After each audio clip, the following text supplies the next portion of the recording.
The Witch of Moon's Lane presents... How to Witch, bitch. Welcome to How to Witch, bitch. Michelle, the Witch of Moon's Lane. Hello. Hello, darling. How are you? Oh, good, thank you. Now, we've had a couple of really interesting episodes and some really interesting comments as well. I don't know why, but Rose is laughing about the fact that my husband is haunted. So, Rosa, that's not very nice. You try living in the house. Thanks, Rose. And we have actually not much experience. Since we did that reading, which was a couple of episodes ago, was a client of my husband's when he was working disabilities. And weird things have been happening. We still have his ashes in our house, which is very strange. Not much has been happening since then, but weird stuff's been happening here in the radio station. So we're wondering if Brett got bored at home and has now come here. Oh, maybe he has. We're going to have to actually see. Because I I haven't been back since then. Have I been back or once? I can't even remember. Can't remember any. Yeah. Anyway, Rosa finds that's very funny. Yeah.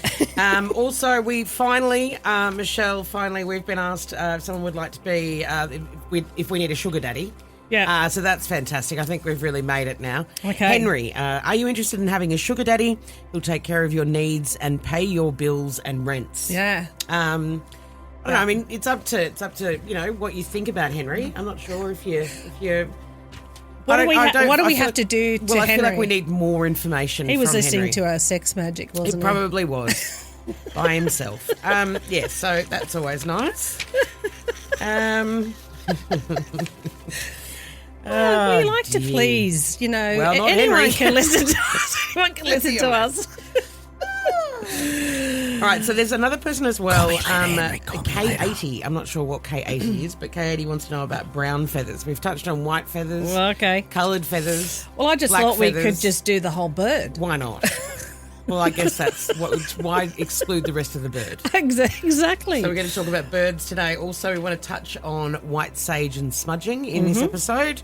Have a look at that and a couple other things as well. So let's start with your feathered friends then. Alrighty, so let's start with the different So you've types of birds. discussed the black feathers, the white feathers. They appear usually when there is maybe a loved one around in the area, or if you crosses your path, or you cross its path. Yeah, so often you'll find them in the car, in strange places, in your doorway, at the front of your door, while you're on your walk, your walks, anything like that. Whenever you see it is actually a sign from your guides to stop and to actually just see what it is that they're wanting to convey for you. But I did have a message from a client of mine who said she had a magpie, and the magpie just keeps tapping on her window. It's hungry. And she was... It's annoying. But it's every day. And she's saying, is this something? Because in some cultures, it is misfortune. But for us, on this side, on the southern hemisphere, and we have different types of birds here as well to everywhere else. So I just talk about the crow. I mean, the crow is definitely a messenger. He's always the deep spiritual significance. But if he enters your home or even taps on your window, we do know that is transformation and change. But it does say that you do need to pay attention to your intuition. So if your intuition is telling you something and you're not paying attention to it, that is a signal to start paying attention to that. Now, magpie, we love our magpies. Do we? I do. Okay. I love my maggies. A couple of magpies came into my house and pooed on my couch. I'm not really the biggest fan, but anyway. Well, what do you think they were trying to say to you? Get a new couch. Do you like your couch? Hate my couch. Exactly. Not even my couch. Magpie's couch now. Oh, shit. Put it outside. Get it outside. Get a new couch. So the magpie. Well, if he enters your home or even taps your window, it's actually a symbol of good fortune, opportunity, but you do need to balance your life. So obviously you're out of balance. Okay. Would you say that's true? Well, because it pooed on the couch. You should pay attention to your communication and your self-expression, which you do all the time. That's actually your job. That is my job. That's your job. But So then it's telling me I'm shit at it? No, it's telling me that you need to be balanced, which means you're obviously too much work, not enough play. Oh, clearly. Yeah. Everyone knows that. Everyone who's ever met me knows that. So back to them tapping But on now the magpies are telling you that. the magpies even coming in and pooing on me. So that's your... What's the tapping on the window again? Go back to that. okay, so that's actually good fortune. Okay. So your friend mentioned about the magpie? Yeah, so that was it. So she actually was the one that wanted to know about the magpies, because in some cultures, different types of birds do mean if they're tapping on the window, it means it's bringing in bad luck, but not the magpie and not here. It's actually he enters or taps, he's actually bringing in good fortune, but it's an opportunity to look at where are you not balanced in life. And the crow has always been associated with witchcraft. Oh, yeah, I love my crows. Okay. Yeah. So you said at the very beginning when you were delving into this as a young girl that crows started to come to your house. Yeah. And they still do now. Do they? Yeah. And you know what's really funny? I was laughing because I have got this cat that I've adopted. And you stole it from your neighbour? No, that was the one I stole. But no, I had to give that one back. Shh, we don't talk about that. Okay. So this one was given to me. It's a black cat, but it's so scared. It's scared of everything. And I just had to laugh at it struts out into the garden and it thinks it's all that, and it jumps up and it's like the king of the castle. And then this big black crow comes down and swoops at it and he's like, and then off he goes, jumps down and runs back in. And I'm just like, oh my God, shouldn't it be the other way around, where cats are meant to be like, attacking birds? Yeah. But two of the things that a witch must have, a crow and a cat. Yeah, I got both. You've got both of them and they both hate each other. Fantastic. How's your balance going? Not great. Not great. Not great. Not great at all. Anything else about birds that we need to know? What about their feet? Well, let's look at sparrows. Now, sparrows, if they come into your home, they are trying to protect you, but they're also trying to bring in joy, and they're trying to simplify things. So they're looking at your life saying that you need to just simplify it. So, often that means that you need to start clearing out your closet and, sort of decluttering. But they're very much about joy, and they're about allowing you to know that you are being protected and watched by your guardians. Okay. Now, those are bin chickens. Yeah, the ibises. They're actually a sacred bird in many cultures, believe it or not. Here we just think they're just horrid. Yes. But they actually symbolise adaptability and resourcefulness. Yeah, that's because they go through the bins because they don't have any food. Well, they also allow you to seek new ways. So if they come in, they're saying they're finding new ways to get food. They've actually learnt how to undo the zips at my kids' school and go through the lunchbox. These are your adaptations. They are. Clever. Looking in different ways. So they're also saying, look at me, be like me, adapt. Go through people's lunchboxes, steal food from people, be ugly and annoying. Oh, that's easy. Oh, God. Okay, what about the Maya bird or the Minya bird? Which one? The one with the little yellow the yellow bit minor thing. birds. Yes, people don't birds. like them, do they? No. Well, they're known for their vocal ability. Okay. So when they enter your space, they're about communicating openly. Usually it's like, get the fuck out of my house. Yes, exactly. Yeah. So look, anyway, they're the main birds that we have coming in, and certainly, if you're looking at it from a way of a bird flying in or a bird walking in or a bird tapping, that's a lot of these sort of communications are good ones. They're not bad in any way, but it's about the bird and looking at, especially the ibis, about the resourcefulness of it and how do you use that in your daily life. Okay. Now, the other thing we wanted to touch on as you well would use is... my fuck-off spray with them, yeah, absolutely. And a BB gun. No, I would not. Okay. Now, one of the big things that I know a lot of people do, they smudge their house once a week. They're using white sage, using things like that to get rid of bad energy. That's a very common practice for non-witchcraft people. Yeah, so that's basically a lot of the Indigenous people have been using smoking ceremonies and using the white sage for a very long time.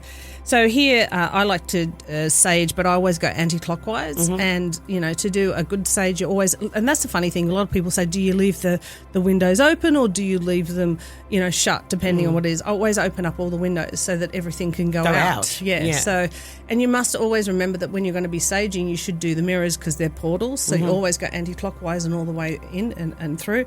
But when you take things out of something, you've definitely got to replace it. So if you're saying, as you're going around, say, all negativity, please leave this space, you've then got to then replace it with something. So please bring in love and light and happiness and wealth and whatever it is that you want, so that you're taking whatever you're taking out of the walls, you're putting back in. Putting good stuff back in. Putting it back in. So then you do it all around the house, and then basically when you get to the front door again, you just say all evil, all negativity, all that is not welcome here, out now. So you just sort of like then just put that through and make sure that they say out now. So you're not welcome here, out now. I use my other choice of words because I also use my spray that has all that in it as well. Use body language because you're an absolute bogan. I am a bogan. Yeah. But the thing is that you do it every 3 months. But if you've got some guests that have come over and there's been some arguing or there's just been,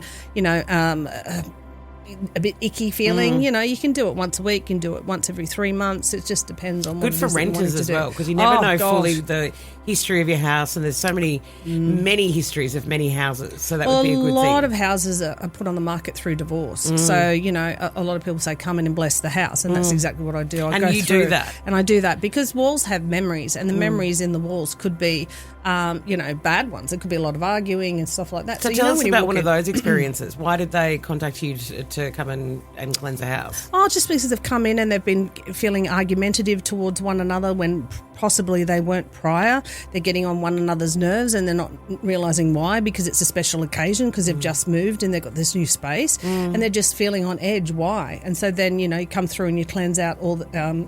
cleanse everything out and then they're starting to see the difference and they're feeling a lot lighter and a lot happier. And so that's why I do that. So, when you have hauntings and some of these hauntings seem to happen at the same time, that's because it's residual energy. It's something that's happened that's a shock and it's gone into the walls like a recorder. So the walls are like a recorder. They record everything.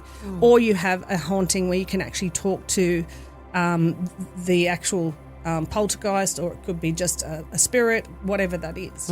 I'd love to talk about that in one whole episode, poltergeists and all that kind of stuff. I think we could do that. I think that would be really interesting because, there's massive fans of TV shows just like that, Ghost Adventures, all that kind of stuff. So it'd be interesting. It'd be good, Dave, if we can take it on an adventure. No, I'm fine. I'm fine. I don't need to do that. We can just talk about it. Has anyone got a haunted house they'd like us to come and visit? We don't need to. We can do that. You guys can do that. Okay. Off you go. All right, and it's now time to check the stars for the week. So this week, Aries, there's a lot of energy this week for you to achieve your goals, so definitely push on through. Taurus will be focused on more self-care and relaxation, so take some time to really recharge those batteries, especially having some comforts from home. Gemini is all about communication, and it is key this week that you are very meaningful in your conversations and that you're definitely open to others' feelings. Cancer, emotional tides may run high, so very much be prepared for the tears. This is also a great way to look at your shadow side and do some shadow work. Leo's all about creative endeavours. They are being favoured, so listen to your artist shine and do not be afraid to showcase your talents. Virgo is about organising and planning and tackling things that you keep putting on the back burner, so find balance between work and play this week. Libra's relationships will take centre stage, so be harmonious in your interactions as we want to lead to long-lasting connections, but stay very open and diplomatic. Scorpio, you will delve into transformation and embrace changes and let go of the things that no longer serves you. So there's a big personal growth for Scorpio this week. Sagittarius calls for adventure this week, and you will look at new places, even look at travelling, but keep your optimism and enthusiasm high. Capricorn, career goals come into focus and hard work and determination will pay off, propelling you closer to the ambitions that you set for yourself. Aquarius is all about social interactions and learning to be okay in group activities, as this will give you a lot of joy. So you'll start to collaborate with others and this will be quite fulfilling for you. So Pisces is all about creativity and their intuition. Pisces always, their intuition is high anyway, but look at self-reflection more this week. And that's the stars for this week. Thank you, I think, for today. Henry, we just need more information about that sugar daddy situation. Call me. Any comments, any questions, if you'd like to, maybe tell us about some experiences in your house with sage and all that kind of stuff. Yep. In the next couple of episodes, I do believe we're going to be doing a picture reading. Yeah. So what is this exactly? So someone sends in a photo of either a deceased person or a missing person or just even themselves, and I just read the picture. Interesting. Yeah, what's going on there. All right, we look forward to it. Thank you very much for joining us. Thank you, Michelle. Thank you, Dallin.